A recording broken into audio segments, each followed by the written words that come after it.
we are going to study is the Kirchhoff's voltage law. It is containing two statements. The first statement is written here that the algebraic sum of voltage drops, okay, voltages or voltage drops in any closed path that is transverse in a single time is equal to 0. कैसे होता है देखो, पहले तो आप statement को एक बार ध्यान से पढ़ो. फाइन, पढ़ो. Okay, now let us see how does it happen. तो मैंने आपको एक फिगर बना के दिया है. चलो मैं आपको पहले एक पॉइंट बता देती हूँ, साइन कन्वेंशन आपको कैसे लेना है. साइन कन्वेंशन हमेशा आप सेम डायरेक्शन में रखोगे. आप कोई भी एक डायरेक्शन अज्यूम कर लो अपनी इच्छा के अनुसार.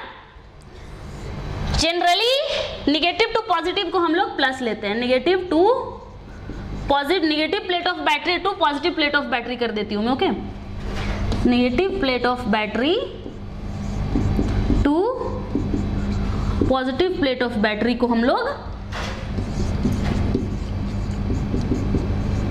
क्या लेते हैं, पॉजिटिव लेते हैं. माने कि क्या, अगर हम लोग निगेटिव प्लेट ऑफ बैटरी से पॉजिटिव प्लेट ऑफ बैटरी की तरफ जाएंगे तो क्या लेंगे, इसको प्लस वी लेंगे. और अगर हम लोग निगेटिव से पॉजिटिव की तरफ जाएंगे तो क्या लेंगे, निगेटिव लेंगे. तो इसका यहाँ पे vice versa is also true.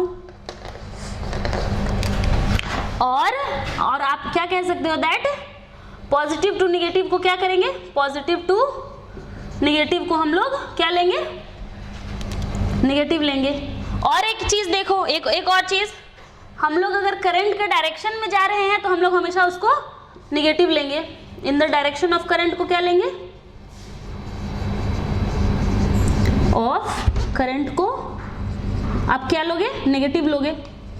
बहुत क्लियर रखना है डायरेक्शन कन्वेंशन को, साइन कन्वेंशन को, क्योंकि एक पॉइंट पे आपने साइन गलत किया आपका सारा सवाल गलत हो जाएगा.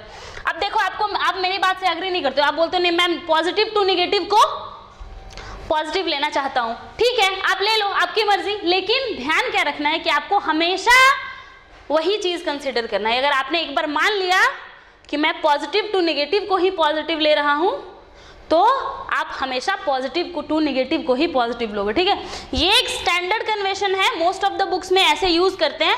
आप चाहो तो अपने हिसाब से भी कर सकते हो, लेकिन हमेशा आपको अपना रूल याद रखना है कि आप कैसे यूज किया है. ठीक है, आपने कैसे यूज किया है. और देखो, इन द डायरेक्शन ऑफ करंट को क्या लेंगे आप, नेगेटिव लेंगे. मीन्स कि जिस डायरेक्शन में करंट जा रहा है लाइक दिस, तो इस डायरेक्शन में अगर आप वोल्टेज लोगे तो क्या लोगे, नेगेटिव लोगे. और इसके अपोजिट में क्या लोगे, पॉजिटिव लोगे, ऑफ कोर्स.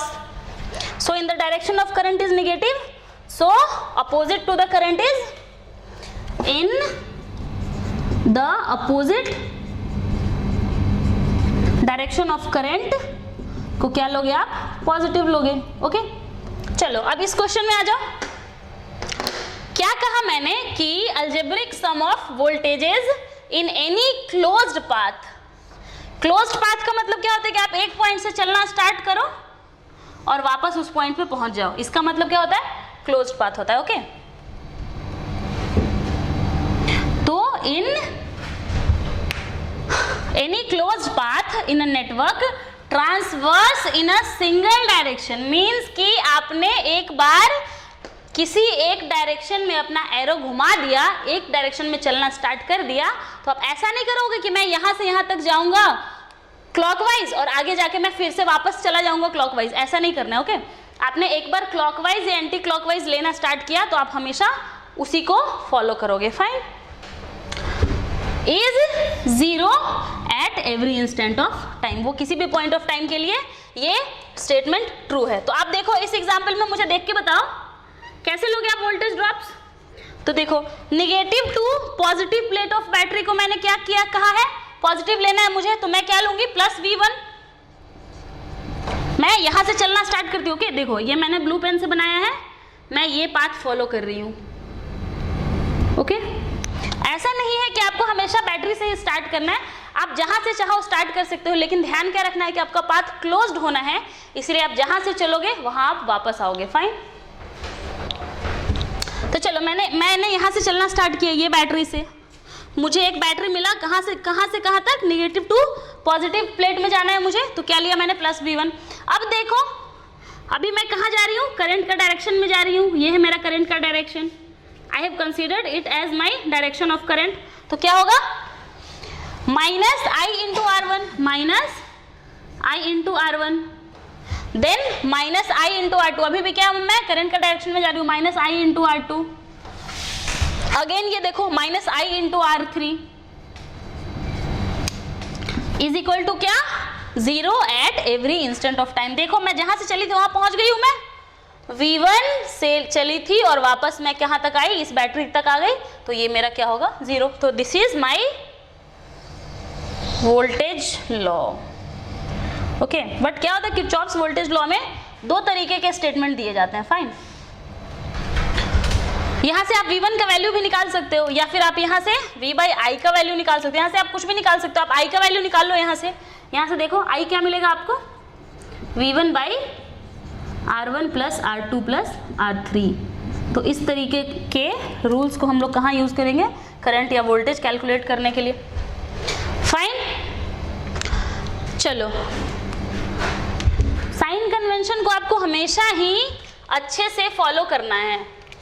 जैसे देखो second statement of KVL is that the algebraic sum of node to node voltages, node to node voltage मतलब क्या, एक नोड से दूसरे नोड का वोल्टेज प्लस उस नोड से अगले नोड का वोल्टेज प्लस उस नोड से अगले नोड का वोल्टेज, इस तरीके से लेना है आपको। So the algebraic sum of node to node voltages for any closed node sequence is equal to 0 at every instant of time. तो देखो मैंने आपके लिए एग्जाम्पल फिगर ड्रॉ किया है, अब इसमें से आपको कुछ स्टेटमेंट देती हूं मैं। साइन कन्वेंशन को अच्छे से फॉलो करना है। आपने एक बार जो साइन कन्वेंशन फॉलो कर लिया, आपको हमेशा वही फॉलो करना है। तो कंफ्यूजन अवॉइड करने के लिए आप हमेशा स्टैंडर्ड रूल्स को फॉलो करोगे। क्या है स्टैंडर्ड रूल्स, कि करंट के डायरेक्शन को नेगेटिव लेना है और negative potential to positive potential of battery को हमें हमेशा पॉजिटिव लेना है। माने कि पॉजिटिव टू नेगेटिव को क्या लेना है, अगर इस डायरेक्शन में जा रहे हो तो नेगेटिव लेना है, इस डायरेक्शन में जा रहे हो तो क्या लेना, पॉजिटिव लेना है। और एक और चीज, हम लोग generally negative to positive direction में करंट फ्लो कराते हैं। फाइन, मीन्स कि जिधर पॉजिटिव प्लेट ऑफ बैटरी रहेगा उधर से आपका करंट निकलता हुआ दिखेगा आपको। ठीक है, दिखेगा मतलब करंट दिखता नहीं है, मीन्स आपके क्वेश्चंस में दिखेगा। फाइन,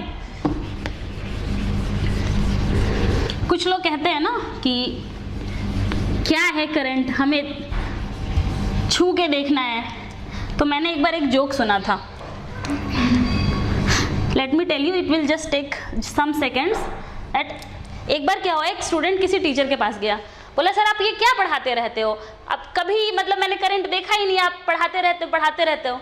अगर मैं, आप कह रहे हो इस ये जो वायर है सर बताओ इसमें से करंट फ्लो कर रहा है, तो सर ने बोला कि हाँ कर रहा है। तो सर वो उसने क्या पूछा पता है, उसने पूछा अगर मैं अगर इस वायर को काट दूं तो क्या मैं करंट को ऐसे कैच कर सकता हूँ?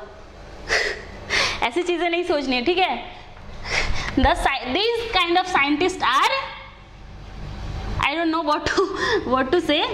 Fine, इस तरीके से नहीं सोचना है।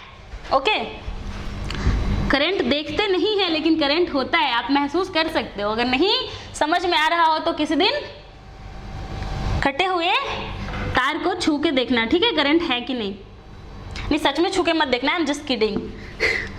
ओके, चलो यहाँ पे देखो, इस रूल को हम लोग इस अपने एग्जाम्पल फिगर में अप्लाई करते हैं। देखो, algebraic sum of node to node voltages, माने कि एक नोड से दूसरे नोड पे जाना है हमको, of any close node sequence is equal to 0 at every instant of time. So let me go from this node to this node. I will draw a line. Say we are going from this node to this node. करो इसका algebraic sum करोगे तो क्या मिलेगा आपको? 0 मिलेगा। माने कि ये देखो V2, मान लो कि मैं इसको पाथ 1 कहती हूँ, ठीक है, ये जो लाइन मैंने ड्रॉ किया इसको मैं पाथ 1 कहती हूँ। तो पाथ 1 आपको क्या देगा? पाथ 1 shows that V2, अब देखो यहां से चले आपको यहां पे क्या मिला? E मिला, और E क्या है? -2 प्लस में आप जा रहे हो, तो क्या कंसीडर करोगे इसको? पॉजिटिव कंसीडर करोगे। तो V2 प्लस ई। अब आगे आओ, अब देखो यहाँ पे आ गए तो क्या मिला? पॉजिटिव प्लेट पहले मिला, पॉजिटिव से नेगेटिव में जा रहे हो, ठीक है, तो क्या लोगे इसको? माइनस लोगे। और plus V4 is equal to क्या होगा? 0 होगा। और V4 क्या है यहाँ पे? ऑलरेडी 0 दिया हुआ है, तो आपको क्या मिलेगा? दैट V2 का वैल्यू भी 10 वोल्ट दिया हुआ है ना यहाँ पे, आप इसको 10 वोल्ट रख सकते हो। तो क्या मिलेगा आपको? 10 plus E minus 1 is equal to 0। So we see that E is equal to minus of 9 volt. माने कि ये जो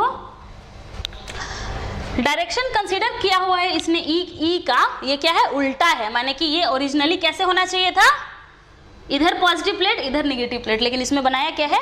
-2 प्लस। तो ये क्या है? इसीलिए हमारा नेगेटिव में आंसर आ रहा है। इस तरीके से आप क्या करोगे? इस नोड से इस नोड पे जाओगे तो सेम रूल अप्लाई होगा, या फिर आप यहाँ से यहाँ आ सकते हो, डिफरेंट चीजें करके देख सकते हो। आप यहाँ से इस नोड पे भी जा सकते हो। फाइन, तो आप ये करके देखना। Now let me tell you some points about the KVL. Okay, so I am removing the definition part. You please pause the video and copy it if you have not copied yet. Now I am removing this so that I can go to my next point.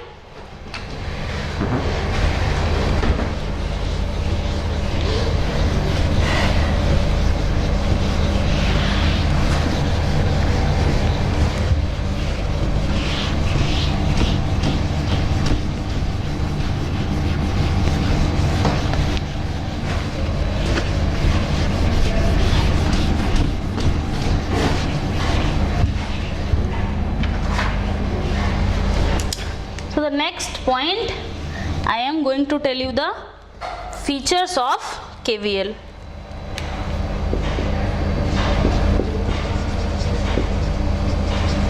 Features of KVL माने कि KVL के गुण, KVL के गुण, ठीक है। तो चलो, पहला, KVL is applicable to similarly as KCL. KVL is also applicable to all kind of networks, applicable to all lumped networks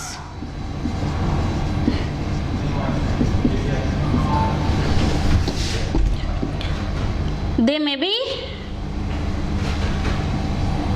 that is करके दे देती हूँ मैं, that is linear और non linear, linear और non linear, active और passive, active और passive, और क्या हो सकता है? Unilateral, bilateral,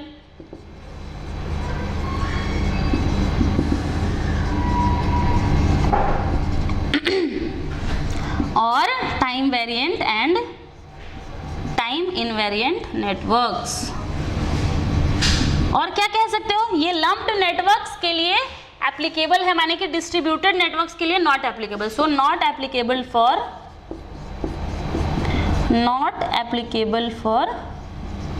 distributed networks.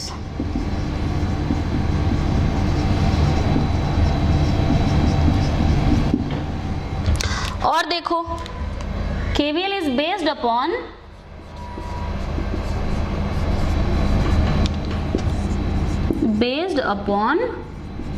conservation of law of conservation of energy, law of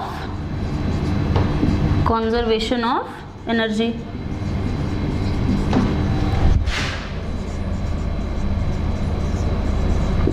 Fine. These are some important points regarding the KVL.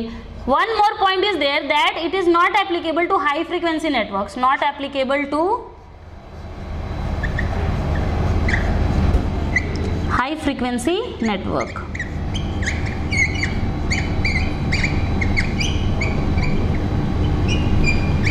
This marker is making some irritating sound. Fine, I'll change it. देखो, high frequency networks क्या होते हैं? हम लोग generally अपने electrical appliances में, अपने घरों में कितने फ्रीक्वेंसी का करंट यूज करते हैं? 50 हर्ट्ज का यूज करते हैं, कुछ जगह पे 60 हर्ट्ज का भी यूज होता है। तो ये क्या है, ये सारे लो फ्रीक्वेंसी नेटवर्क्स है, फाइन। बट अगर हाई फ्रीक्वेंसी नेटवर्क्स में यूज करना हो तो यहाँ पे क्या होता है, हमारा KVL एप्लीकेबल नहीं होता है। Now let us solve some questions related to KCL and KVL. So let me write some questions first, then we will solve them. Okay, I am removing this. You please copy up to here, copy the features of KVL. Let me tell you one thing, this can be asked in exam for 7 marks, that write KVL and explain, and write and explain the Kirchhoff's laws. तो क्या करोगे आप, पहले लिखोगे कि Kirchhoff's के 2 laws होते हैं, कौन कौन से, एक करंट लॉ, दूसरा वोल्टेज लॉ। फिर आप करंट लॉ का क्या दोगे, स्टेटमेंट दोगे और उसके फीचर्स दोगे। क्या क्या फीचर्स थे, ये बेस्ड होता है कंजर्वेशन ऑफ चार्ज पे, और ये हर तरीके के नेटवर्क्स में एप्लीकेबल होता है इस तरीके से। फिर आप KVL के दोनों स्टेटमेंट लिख देना और क्या करोगे, उसके फीचर्स लिख देना। मन करे तो एग्जाम्पल दे सकते हो, आपको पूरे 7 मार्क्स मिल जाएंगे, fine. I am telling you ना, इस पेपर में आप पूरे मार्क्स गेन कर सकते हो, ठीक है। बिल्कुल ही नंबर नहीं काटे जा सकते इस पेपर में, अगर आप थोड़ा ठीक से लिखो तो। बिल्कुल थियरी नहीं है, क्या है ये सारे छोटे छोटे पॉइंट्स, आप सारे पॉइंट्स लिख दोगे तो कोई नंबर कैसे काटेगा। Okay, so let us solve some problems on KCL and KVL। Okay.